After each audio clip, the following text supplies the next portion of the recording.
તો એ સક્રિય સહભાગિતા કઈ રીતે આવે? તો એમાં જુદી જુદી જે પદ્ધતિઓ હતી એ પદ્ધતિઓમાંની એક ખૂબ જ ઉત્કૃષ્ટ પદ્ધતિ અને ખૂબ જ બધી જ જગ્યાએ પાસ થયેલી પદ્ધતિ. આપણે એવું કહીએ ને કે ભાઈ બધી જગ્યાએ મંજૂર થયેલી હોવી જોઈએ, બધાએ એને વખાણેલી હોવી જોઈએ. તો એવા પ્રકારની જે પ્રવૃત્તિ છે એ છે આ બાળમેળો. સરકારે પણ બાળમેળાને એડોપ્ટ કર્યું, પદ્ધતિ તરીકે લીધું. યુનેસ્કોએ કીધું એટલે યુનિસેફ અને કીધું એટલે એ લોકોએ સ્વીકાર્યું પણ ખરું. પણ પછી મેં કીધું એમ કે બાળમેળો એ માત્ર નિદર્શન પૂરતું જ સીમિત થઈ ગયું. જેવી રીતે સરકારના વિજ્ઞાન મેળા થાય છે એવી જ રીતે આ થઈ ગયું. સૌથી પહેલો સવાલ છે કે બાળમેળા કરવાના શું કામ? બોલો.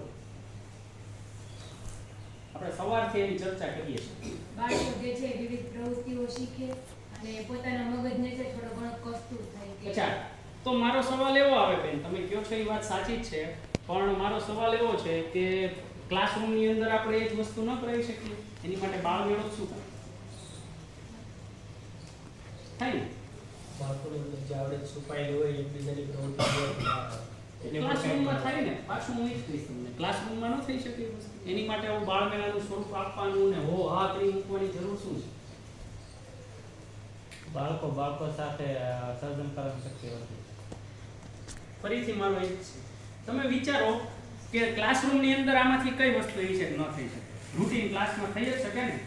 તો એની માટે આ બાળમેળો કરવાની જરૂર ક્યાં? બાળકોને પ્રોત્સાહન એની માટે બાળમેળો કરવાની જરૂર ક્યાં? બાળકોમાં કોઈ કળા સમય વિશે જાણવું એમાં બાળમેળા ક્લાસમાં જ થાય ને આ બધું. બધા બાળકો સાથે એ ક્લાસરૂમમાં થાય. પણ એમ કે આખી સ્કૂલ એમ ન હોય ને એમાં એમ ઓકે, એક વસ્તુ આવી છે ભાઈ, આખી સ્કૂલના બાળકો. અને અલગ અલગ ગવર્મેન્ટ આવે બધા ન બરાબર વાતાવરણ ચેન્જ કરે. બાળમેળો એટલે શું છે? તો કે મહાલવાનો ને માણવાનો. આપણે મેળો શબ્દ જોઈએ છીએ તો મેળો એટલે શું? તો કે આનંદ, ઉલ્લાસ ને મજા મજા. એવી રીતે બાળકોને પણ ઉમંગ આવે, ઉલ્લાસ બધી જગ્યાએ વેરવાનો, વેચવાનો, સ્વીકારવાનું, નવું શીખવાનું, ભાર વગર ભણતર મેળવવાનો અવસર, એની પદ્ધતિ અને એની પ્રક્રિયા. એટલા માટે બાળમેળો જરૂરી છે. હવે રૂટીન ક્લાસની અંદર તમે આમાંથી ઘણું બધું નહીં કરી શકો.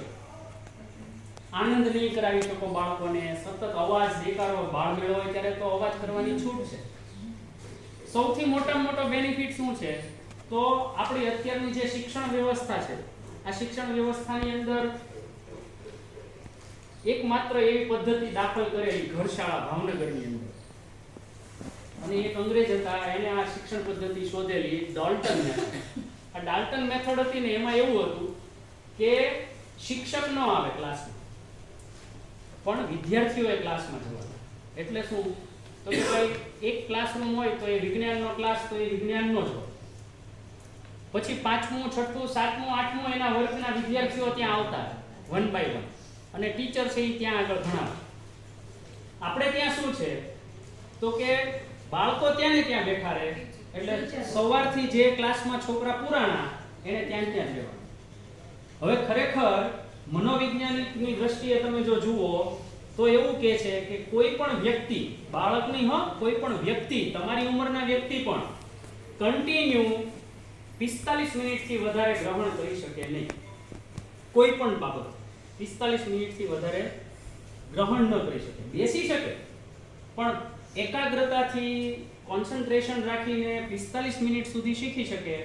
પછી બે ધ્યાન થવા માંડે, ગમે એટલો સારો માણસ હોય તો હવે આ તો બાળક છે, તો બાળકોમાં તો આ વૃત્તિ કેટલી બધી હોય. અને કોલેજમાં આવે ત્યારે 55 મિનિટ થાય. તો આ કારણ આ છે.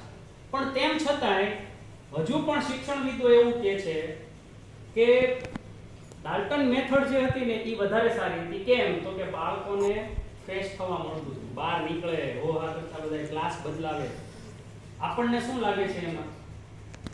અત્યારની જે શિક્ષણ વ્યવસ્થા છે એને શું લાગે છે કે બધું મિસમેચ થઈ જાય છે, અસ્તવ્યસ્ત થઈ જાય છે. એટલે આ પદ્ધતિ બરાબર નથી, અને પરિણામે આ પદ્ધતિ ક્યાંય અત્યારે ઘરશાળામાં હવે અમલમાં નથી, ક્યાંય અમલમાં ક્યાં હશે. કોઈક એવા શિક્ષકો હોય રસ ધરાવનારા, અને પાછું એમાં એ છે કે સંસાધનો એટલા જોઈએ કે દરેકના, પણ એની માટેના દરેકના પાછા એટલા વર્ગખંડો જોઈએ. તો હવે આપણે તો અહીંયા પછી શાળાની અંદર બીજો ઇસ્યુ એ છે કે ક્લાસ જ પૂરતા નથી. ઘણીવાર તો છોકરાઓને જાતે બેહાડીને ભણાવવા પડે. તો એ પરિસ્થિતિમાં આ પદ્ધતિનો અમલ કેમ કરાવવો? પદ્ધતિ બહુ સારી છે, પણ આ બધી મર્યાદાઓને લીધે બહુ અમલમાં નથી. તો એનો વિકલ્પ શું હોઈ શકે? એટલે એના વિકલ્પમાં દર મહિને એક વખત જો આવું બાળમેળા ટાઈપ પ્રવૃત્તિ કરાવવામાં આવે તો બાળકોને સતત પ્રવૃત્તિમય તમે રાખીને આખો દિવસ પસાર કરાવી શકો અને બાળકોને ભાર પણ ન લાગે અને મજા આવે. નેક્સ્ટ, તો એના માટે થઈને આ બાળમેળા કરવા એવું મહત્વ શું છે? તો એનું જુદું જુદું. તો કે શૈક્ષણિક વિકાસમાં કઈ રીતે? તો બાળકોને એના શૈક્ષણિક જ્ઞાનને રસપ્રદ રીતે રજૂ કરવાનું તક મળે છે.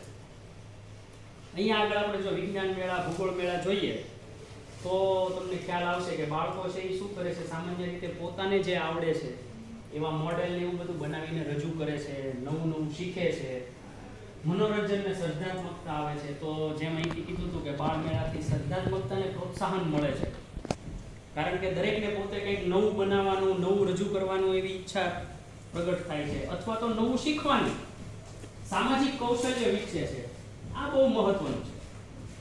ક્લાસરૂમની અંદર જ્યારે આપણે માત્ર શિક્ષણની પ્રવૃત્તિ કરીએ છીએ ત્યારે સામાજિક કૌશલ્ય વિકસતા હોય છે, એ વિકસતા નથી. તમને ન ખ્યાલ હોય તો કહી દઉં કે અત્યારે એક એવી પણ ટ્રેન્ડ છે, બાળકને શાળામાં મોકલવાનું નહીં, ઘરે બેઠા જ બાળકને 10મા ધોરણ સુધીની તૈયારી કરાવવાની.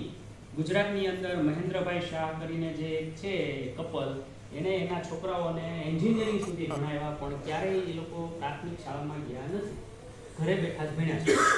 આવો જ પ્રયોગ અત્યારે આપણે રવિભાઈ ઓળખતા હોય પ્રસારવાળા છે, એ લોકો પણ કરે છે. એની દીકરી છે એને ક્યાંય મોકલતા નથી, ઘરે બેઠા જ ભણાવે છે. એ પણ 9મા ધોરણ જેવડી જ થઈ છે.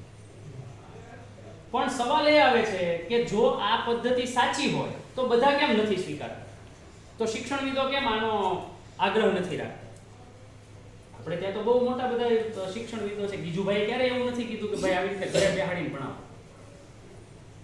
તમે જે વાત કરી ને એવું સુરેન્દ્રનગર પાસે ડેડોકી ગામ છે, ચૈતન્યભાઈ પણ એ રીતે જ ક્લાસ કરાવે છે. પણ કેમ આ બધી જગ્યાએ સર્વસ્વીકૃત કેમ નથી બનતું?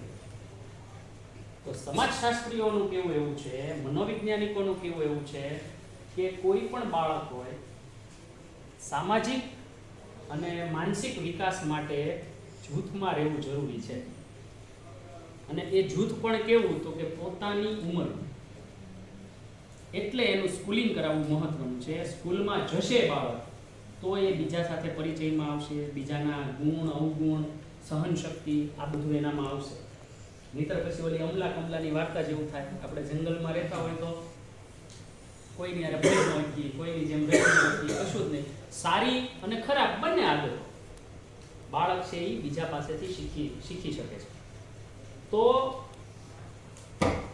આ ટીમ વર્ક અને નેતૃત્વ, આ બંને વસ્તુઓ આજના સમયમાં ખૂબ જ મહત્વની છે, જે અભ્યાસક્રમમાં ક્યાંય નથી, સિલેબસમાં ક્યાંય નથી આવતી. તમે કોઈ પણ પાઠ્યપુસ્તક ખોલો એમાં ક્યાંય આ મુદ્દો નથી આવતો કે ભાઈ ટીમ વર્ક માટેનો આ પાઠ છે કે આ પાઠ છે એ નેતૃત્વ માટેનો છે.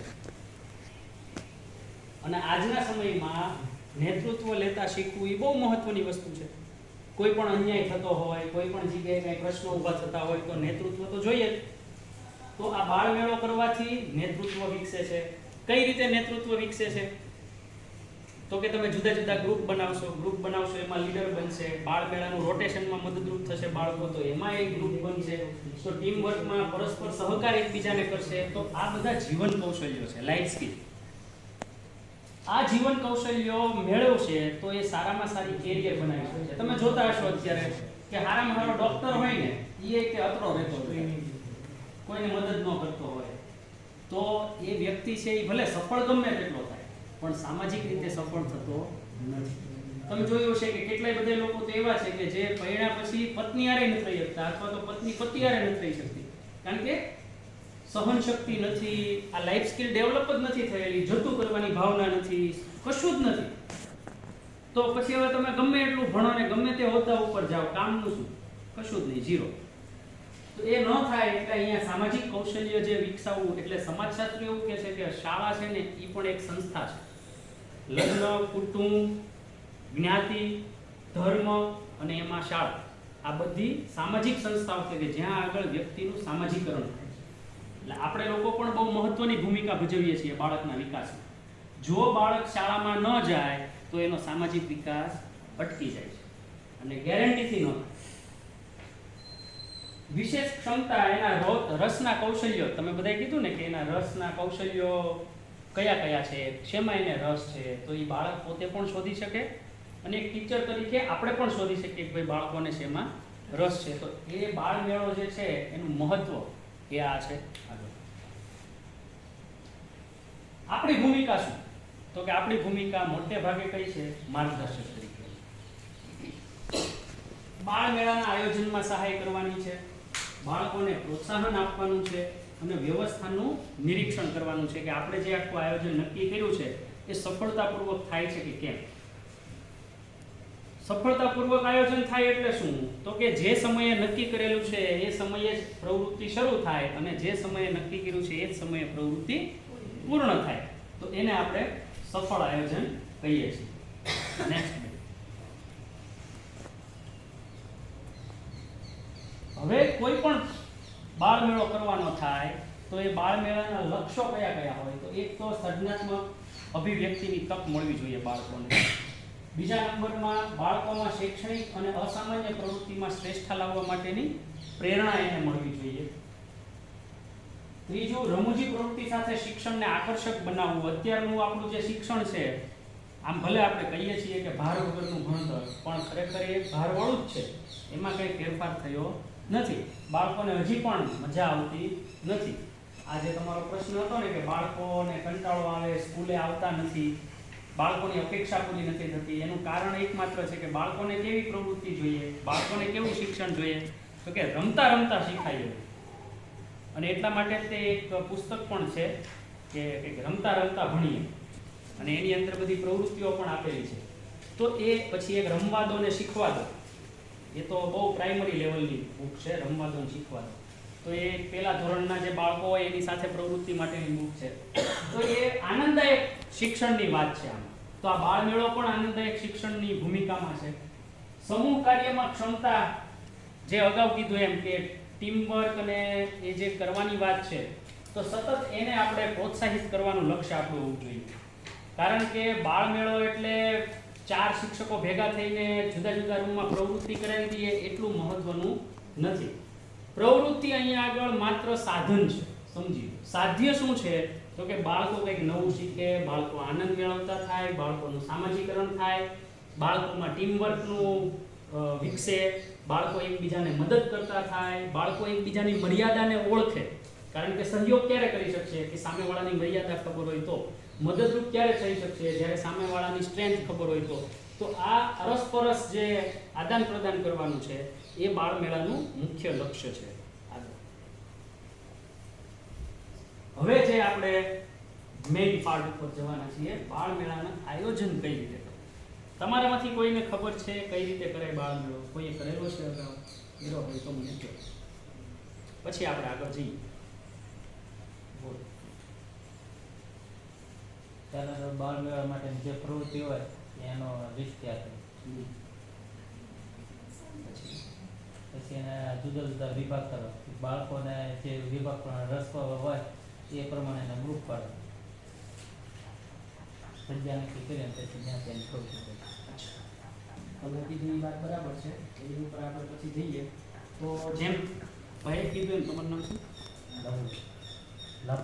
લાભુભાઈએ જેમ કીધું એમ કે સૌથી પહેલા તો બાળ મેળાનું આયોજન શા માટે કરવું છે, અને આમાં મોટા ભાગે આપણો હેતુ કયો હોય? કોઈ પણ એક વિષય છે એ આપણો હેતુ આપણે માની લઈએ કે ભાઈ ભૂગોળની પ્રવૃત્તિ કરાવવી છે, કે વિજ્ઞાનની પ્રવૃત્તિ કરાવવી છે, કે ક્રાફ્ટ કરાવવું છે, જીવન કૌશલ્ય કરાવવું છે, આરોગ્ય કરાવવું છે, ડિઝાસ્ટર કરાવવું છે, ખેતીનું લગતું કંઈ કરાવવું છે, સજીવ ખેતી વિશેનું કરાવવું છે. જે પણ મુદ્દો તમને ગમે છે ને, ઉદાહરણ તરીકે વિજ્ઞાન, ભૂગોળ, જીવન કૌશલ્ય, કોઈ પણ. સાથોસાથ બાળ મેળાનું ટાર્ગેટ ગ્રુપ કયું છે એ પણ એટલું જ મહત્વનું છે. હમણાં અહીંથી કોઈકે મને જવાબ આપ્યો હતો કે બધા જ ધોરણના બાળકો, ભૂલથી એવું નહીં કરતા. કારણ કે પહેલાના સમયની અંદર તમે જુઓ કે સ્કૂલના જે ભાગ હતા એ પણ કેવી રીતે હમણાં વળી ફેરફાર થઈ ગયો, અને હજી ફેરફાર થયો એમાં પણ તમે જુઓ પ્રાઇમરી અને ઉચ્ચતર પ્રાઇમરી એવું કે છે ને, ઉચ્ચ પ્રાથમિક, પ્રાથમિક અને ઉચ્ચ પ્રાથમિક, પછી હાઈસ્કૂલ, પછી ઉચ્ચતર માધ્યમિક. તો કેમ એવા ભાગ પાડ્યા છે? કારણ કે એ લોકોનું લેવલ ને ઉંમર સરખા હોય છે. દાખલા તરીકે 1 થી 4 ધોરણ, 5 થી 8 ધોરણ, હવે 5 ધોરણ લઈ લીધા છે એટલે 1 થી 5 અને 6, 7 ને 8. તો આપણે બાળમેળો જ્યારે કરવાનો થાય તો જો તમે પ્રાઇમરીમાં કરતા હો, 1 થી 5 માં કરતા હો તો તમારે શું કરવું પડે? તો 1 થી 3 અને 4થું ને 5મું અલગ, એમ 2 ગ્રુપ. એક સાથે બધાને ભેગા કરશો તો હેરાન થઈ જશો, કારણ કે 5મા ધોરણવાળા અને પહેલા ધોરણવાળા બેયને કઈ રીતે તમે ન્યાય આપશો? મને કહો. નહીં થાય. ઉપરના ધોરણમાં 6, 7, 8 ને ભેગું કરશો તો વાંધો નથી, પણ એમાં પણ હું તો એવું કહું કે 6, 7 અને 8 ને અલગ રાખો, કારણ કે 8 નું પાછું બદલાઈ જશે. તો તમે જ્યારે બાળમેળો કરો છો તો ટાર્ગેટ ગ્રુપ કયું રાખવું છે? અને બહુ એવી લાલચ પણ ન રાખો કે બધાને એકારે લઈને બધાને જાજો લાભ આપીએ. આ લાભ આપવા માટેની પ્રવૃત્તિ નથી. બધાને લાભ આપવો એવું જરૂરી નથી. સ્કૂલની અંદર જે ક્લાસની અંદર આપણે પ્રવૃત્તિ કરવી છે, જેટલા બાળકો આપણા ટાર્ગેટ ગ્રુપમાં આવે છે, જે ધોરણના બાળકો આવે છે એટલા પૂરતું જ આયોજન કરો. અને દરેક પ્રવૃત્તિ કોને શું શીખવવું છે એના આધારે નક્કી કરો તમે, અને શીખવીને શું મેળવવું છે. તો અહીંયા આગળ હવે આપણે ગ્રુપની અંદર બેસીશું અને ગ્રુપની અંદર આપણે નક્કી કરશું. અત્યારે તમને જે રીતે ફાવે એ રીતે કોઈ એક વિષયનો બાળમેળો તમારા ગ્રુપમાં તમે નક્કી કરો. કોઈ એક વિષય નક્કી કરો, ભૂગોળ, ગણિત, ગુજરાતી, ચિત્રકામ, રમત, જે તમને અનુકૂળ આવે. તમને એમ લાગે કે અમે આમાં વ્યવસ્થિત આયોજન કરી શકશું એનું કરો તમે. એ તમે પ્રવૃત્તિ કરીને 10 મિનિટનો હું ટાઈમ આપીશ. તમે 10 મિનિટમાં આ જે અહીંયા સુધીના જે પ્રશ્નો છે એના જવાબ તમે પ્રેક્ટિકલી વિચારો, લખો, પછી પાછા આપણે 10 મિનિટ પછી ચર્ચા આગળ કરીએ. અહીંયા આગળ અત્યારે જોવાની જરૂર નથી. ક્લિયર? કેટલા ગ્રુપ પાડવાના?